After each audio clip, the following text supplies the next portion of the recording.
Oh, hello. Fancy seeing you here on a Monday morning, but glad you could join us. Welcome to Monday Morning Coffee with Inside the Firm. Each week we will be interviewing local, regional, and national business leaders to give you an inside peek into how they lead their businesses to success in an ever-competitive business climate. So pour yourself a hot cup and enjoy the show.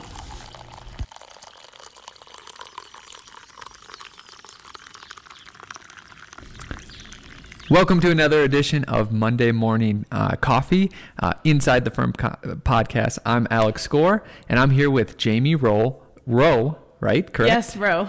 of Cultivate Advisors. Yes. Jamie, say hi. Hi. How are you? I'm doing great. We know each other. We're in a business group. Mm-hmm. We met each other through Devin Tilley that does Art of Construction podcasts. And we've had, I think, just one meeting and we hit it off. Yes. Yeah. Yeah, right, exactly. I think Devin just brings people together. He's got that magic. Yeah, absolutely. First, let's back up. Okay. Tell us how you got basically from college to where you are today. Oh, wow. How much time do we have? I'll try and make it short, right? There you go. Interesting. College to today. Wow, originally, I was a pre-med biology major and I wanted to be a doctor. So I would go into emergency rooms and do volunteer work and pass out every time I saw blood. So nice. Kind of switched the major there. So I was a computer science business major at University of Illinois, Urbana-Champaign. I worked for Arthur Andersen for a period of time. So I supported the audit team and tremendous amount of learning, traveled Monday through Friday. It was kind of grueling, but it was amazing work, amazing people. And from there, holy cow, I think I got bit by the entrepreneurial bug. And between that time and now, I've had 5 different businesses. So 4 businesses I've started, 1 bought and sold. And I was a serial entrepreneur and absolutely love business, like in every way, shape, and form. And I love working with entrepreneurs. Yeah. So it came to a point where my last business, I felt like it was time to move. I felt sometimes we have in life where we feel like we're ready for a shift. Mm-hmm. And it's very apparent things start to just fall into place in other things in our lives. And what fell into place was to give back to the entrepreneurship community. So someone had mentioned to me, you should talk to this guy named Patrick. He's an advisor for small businesses. Did you call him Pat? That's an inside joke. So I didn't, but I really wanted to call him Pat. We were talking earlier about, long names because you're Al or Alex, but not Alexander. Everyone that's listening, you can refer to me as Alexander. We're going to use the long one. Yeah. So no, I call him Patrick, even to this day. I've actually never called him Pat, but I wanted to. Yeah. Anyway, and so, talk to this guy. He works with small businesses. So I spoke with him, and it sounded like a really interesting, fast-moving company out of Chicago. And they're all past entrepreneurs, so they're all crazy in a good way, yes. Right? Because we're all like a little bit off-kilter in a good way, entrepreneurs. And you have to have at least 10 years of experience. So I was like, I don't know. I haven't worked for someone in a long time. Let's check it out. And I started down that journey and started working with small businesses, and it is awesome.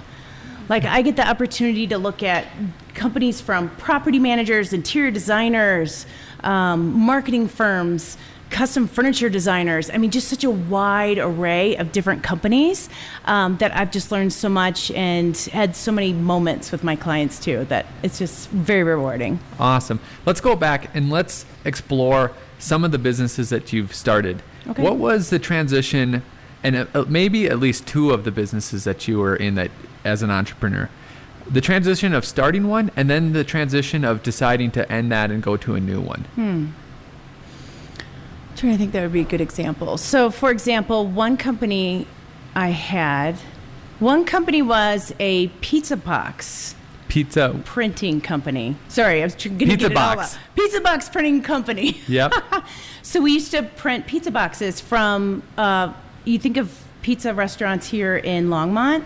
Yep. We would deliver all the way up to Fort Collins, all the way down to Colorado Springs, and some in the mountains. How do you get into that? Just random, right. So I was in manufacturing for a period of time between Anderson and what I was talking about, the 5 businesses that I worked with. So I was in manufacturing for a short period of time. We did a lot of manufacturing for Lowe's and Home Depot, signs, letters, and numbers.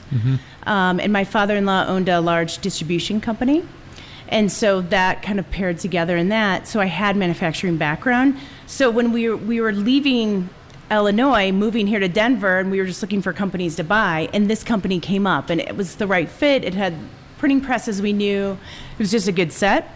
And so we randomly got into that. And that was a whirlwind. Would not do that again. Yep. A lot of learning moments of printing presses, employees, and trucks breaking down, people stealing gas out of the truck. This was when gas was $4 a gallon. Yep. So having tons of issues with that, but what a great experience. So we left that. We had a big competitor come in town and purchase us. Okay. Yeah, so that was a transition with that one. That was such a great experience. So then now you're deciding, at that point in time, how are you deciding where to go from there? What comes along? What makes that decision? I think one big decision had to do with my values. And I think that comes to a head a lot of times we're making decisions. So I had a family with 2 small kids, and I wanted to be home for them, but I also wanted to obviously bring in money and do something that I enjoyed. So I absolutely love animals, and so I decided, you know what, a great opportunity would be and I love photography, so I became a pet photographer. And the story is that my husband knew I was looking for a job. Yep. And he came home and I said, I've got it. I figured out what I want to do. Yeah. And he's like, great, what is it? And I'm like, I'm going to be a pet photographer. Did he laugh? And he's like, what else you got? Give me options. Give me options here. Wow.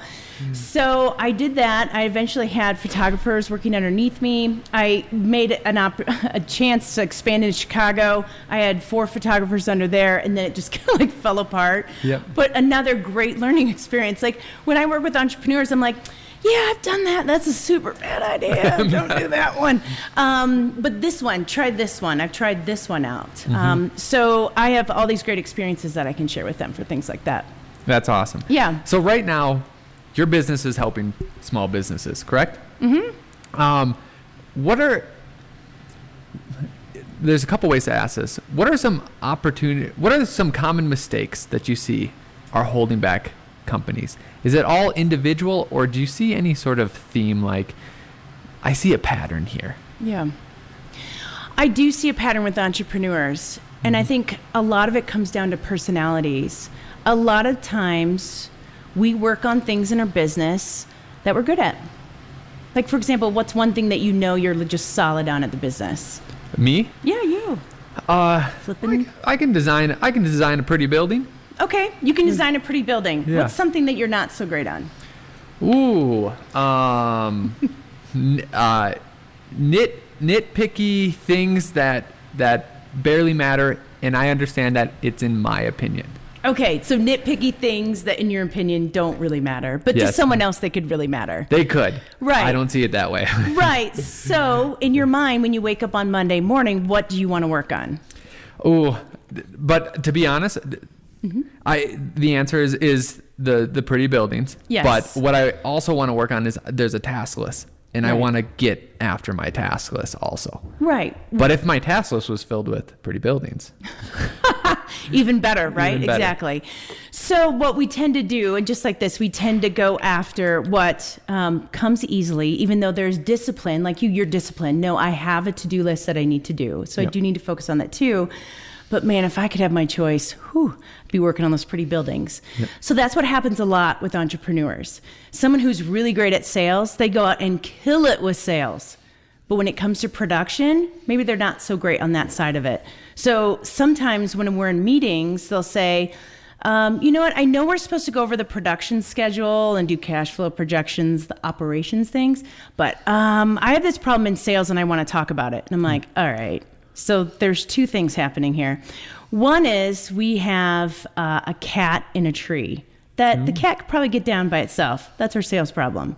We have a burning building across the street that we don't have cash projections for 2020 yet. Let's talk about these two options. The cat's going to be fine. We're going to talk about this burning building over here. We need to get your cash projections all squared away. 'Cause I don't care how much you do in sales. If we don't have things squared away back home to get the actual work done, then what's the purpose of it? Right. So that happens a lot with entrepreneurs, is that they will focus on what they're really good at, and they're not focusing on what they really need to focus on. So sometimes in meetings, they're like, all right, Jamie, I know we have to work on these job descriptions. I really don't want to, but I know you're going to tell me I have to work on them. And I'm like, I love you, John.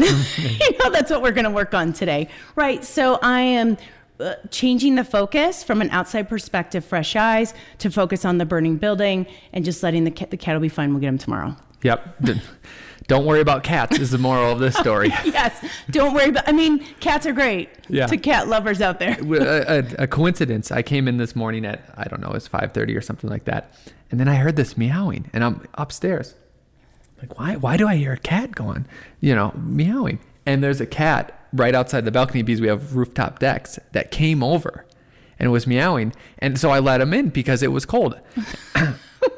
But there's dogs up there, so it can probably smell the dogs. And then it would go back out. It'd only come back in. And when I'd go to shut the door, it'd run back out. And then finally I go, it's a cat. I don't care. If he's stuck outside, he's fine. And then emailed the tenants, and one of them was like, yeah, that's mine. I'll get him. Don't worry. Yeah. So in reality, also, the cat is fine. Yeah, really. In reality, cats are fine. They're pretty resilient. So going from the common mistakes, what do you think is there a common characteristic of a successful entrepreneur? Or at least a theme that you see. And it doesn't have to be uniform, but something that's persistent. What I've seen common in successful entrepreneurs is persistence. Even when it's boring and no one wants to do it. It's like, for example, the great athletes, if you look and do the research, I was just listening on the way here, actually, a great book called Atomic Habits. Steve Martin, the story of him is that he worked in Disney in a store when he was a kid. This was before labor laws and that. So this is like when he was a smaller kid. And he would do magic tricks and learn from people how to do magic tricks in there. And he started building his comedy routine where he would stand up for 2 minutes, then 5 minutes, then 10 minutes. So like thousands of times for 10 years, he said it was practice. And then 4 years of refining it and 4 years of wild success. So I think that the people who do well because they go to the gym when they don't want to go to the gym. Mm-hmm. They go to work when they don't want to. They do their to-do list on Monday morning when they really want to make pretty shiny buildings. There we go. Right? I agree with that 100%. But I'm going to do a follow-up question. Mm-hmm. And I think it's a hard follow-up question because I've heard it a lot before. I've never heard a good answer. And maybe it's a bad question, but it gets asked a lot. So 100% I agree that persistence is probably the biggest characteristic. But how do you tell someone, okay, you're persisting in chasing that cat. You're persisting in making pizza boxes. I don't mean that as dig, but you're persistent. Oh no, sorry, photography for dogs. Right. Okay. Whatever. You're persistent in doing something that isn't going to lead you to success. Mm-hmm. How do you tell someone it's great that you have that persistence, but you're going in the wrong way? Because sometimes there'll be other stories whether it's comedian or whether it's an artist, and maybe those are the creative ones where they told me not to do it and I did it anyways, or they're saying it wouldn't work out and then I did it anyways. So it's that line between listening to someone telling you to go another way or being persistent, and that persistence is maybe in hunting cats when cats are going to be fine. So how do you kind of tackle that question? So I see that all the time. I see entrepreneurs doing things that they shouldn't be doing. They're not using their gifts. So no matter how persistent you are, if you have not chosen the right path, you're not going to be successful. Mm-hmm. Okay? You need to choose the right path that fits your gifts. So like for you, if I asked you if you could, just hang with me on this one. Yep. So nitty gritty, like detail stuff you don't really care for, is what you're saying. Right. So if I asked you to run spreadsheets all the time, 12 hours a day, you're at some point be like, what? This is terrible. I'm not enjoying this at all, right?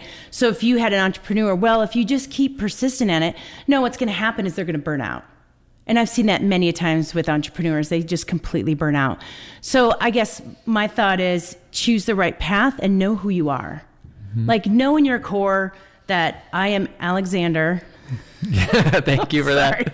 Swish. That I'm Alexander. I don't like details. So the path I choose cannot include details. I'm going to hire that out. Yep. Okay.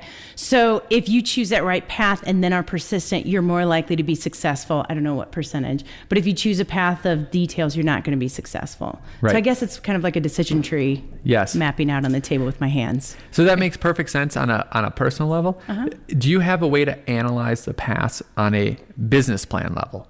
Sure. What does that kind of look like? What kind of... To see if a business is going to be successful or not? Right. Sure, absolutely. Yeah. I mean, you can do research on what's the market share, the difficulty in penetrating that type of market, barriers to entry. I mean, this is what you can analyze and review and take a look and see if it's a good avenue to go. Mm-hmm. And a lot of it can be a little bit of hope. I mean, look at all these startups that are completely not profitable.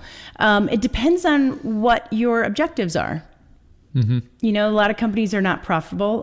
Uber, WeWork, you know, right? But their objective is top line revenue, get purchase, acquisition. Yep. But if you want to make a profitable company, there's a way to look at that. Like, what's the average profit margin in it? What's the average expenses? What has happened historically with other businesses in that place, and to see if they are successful or not. So I think there's a way to look at business-wise for sure and analyze that.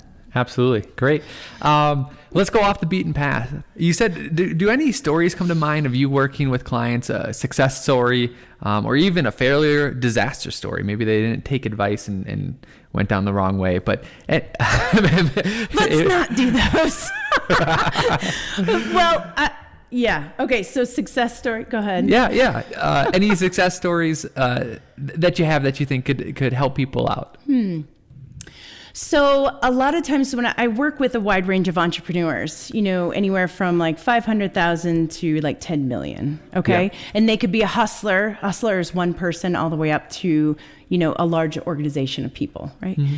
So sometimes the best responses and fastest responses to what I'm doing with someone is usually with a hustler, because it's that day they can change it and make a difference. So I had a particular client that did not use block scheduling. Are you familiar with block scheduling? Like blocking your email? Blocking on your calendar. So like right now I have a section on my calendar where I can't put any meetings over it or anything, and I'm blocking this out. Oh, okay. And maybe sending you an invite so you know that time is our time together. No, I get what you're saying. But so you're making negative space, essentially. You're making a space on your calendar for what you're doing during that time. Just a Google Calendar. Right. Yeah. Yes. Okay. Yeah. So I was working with a client who did not use that. And so the day came and it was just a matter of putting out fires, and whatever happened. So it was a very reactive day. Mm-hmm. Okay. So, and we were working on productivity so that he could go out and do sales. So we spent some time working on productivity. So that's going into your calendar. What do you want to accomplish? Then putting it on your calendar, block scheduling, talking about leveraging time, like just some time management skills that we all know it. We just don't do it. Right. Kind of like thinking about the quadrants. Are you familiar with the 4 quadrants of time? I've heard it a while ago, but remind us. Okay. Remind the audience, would you please? Not you, Alexander, Alex, but the audience. So things that are urgent and important, remember, yes, yep. Q1, those are fires. Like, you're in front of me right now. This is urgent and important what we're doing. Yep. Number 2 is not urgent but important. Budgeting, planning, doing important stuff for the business. Yep. Then there's urgent but not important, which would be if someone comes and sits in your office and you're in the middle of doing something and they're like, oh, I had the worst day. Let me tell you all about it. And you're like, oh God. Okay, this is urgent because there's a human in front of me, but it's really not important. I mean, not to say relationships aren't important, but you get what I'm saying. Yes, it can absolutely. Be done later. And then there's not urgent, not important. Yep. That's like scrolling through Facebook. Yes. Super not important. So those I call those are the fourth quadrant. So I line up what their tasks are in each of the quadrants, and then we schedule on the calendar based on that. Mm-hmm. So like the sales meeting. Yeah, sales meeting, prospecting time. Yep. When are you doing your prospecting time? Well, I really don't like to do it. Okay, let's find when is your energy? And he's like, what do you mean energy? And I was like, well, when do you feel most energized? Some people are morning people. Are you a morning person? Yes. I'm just guessing. Yes. Okay. And then there's evening people, night owls. Yep. And he said, I'm a morning person. They're called crazy people. Yeah, the crazy people. Yeah. So we just put all of his prospecting in the morning and not Monday morning. Don't do prospecting on Monday morning. Hey, tip to all entrepreneurs out there, the best time to get a hold of someone on LinkedIn, Friday afternoon. Because people are just scrolling and just doing nothing. They're just killing time. So it's called a low economies of scale time. No, that's not it. Low economy opportunity. Do you think that that's a good time also to reach out to people on Twitter, to reach out to like any social media? If you're trying to get a hold of someone, that's probably the time that they're sitting there actually looking at it. So to be factual, I don't know for other platforms except for LinkedIn. Okay. I want to say yes to that, but I don't have data to back that up, so I'm going to say I don't know, question mark. But LinkedIn, I have found Friday morning to Friday afternoon is where I usually schedule most of my sales calls. Because I'm reaching out to people on LinkedIn saying, hey, do you want to have a phone call? And that's when they respond back. Yeah. Great time. Anyway, and we're back. Yeah. So I basically mapped out with him his whole calendar and then all of his tasks. And I remember him being like, I have never done this before. I've never, right? Yeah. So the next time I saw him in 2 weeks, I'm like, how was your last week? The week we planned out together with all the colors on the calendar and the blocks and everything you're doing. And he's like, it was the most productive week I've ever had. Yeah. And I'm like, oh, that's awesome. Now, with the caveat with this, anytime you're working on productivity or calendar blocking, things like that, it's kind of like getting up and riding your bike. What happens when you first start to ride your bike? It takes a while, you're wobbly, you crash once or twice. Right. So 2 weeks after that, I talked to him and he's like, yeah, I'm not using that anymore. I'm like, okay. Time out. That's okay though. It's all about baby steps. Yep. The baby step to put it on there. Now he's back on it. So as entrepreneurs, we're trying different habits and that. So just keep that in mind that we're going to fall off our bike because we're learning a new skill, and that's okay. Is it baby steps to implement that too? Meaning when you work with clients, let's say sales, he never had time for sales, and let's say bookkeeping, never had time for that. But there's more than just sales and bookkeeping. You have to actually do the work. You have to respond to fires, blah, blah, blah. Do you think, is it more palatable if you only say, we're going to schedule at least those two? Yes. Rather than fill up the whole, because I could see some people that are ambitious, like, I'm going to plan my whole week.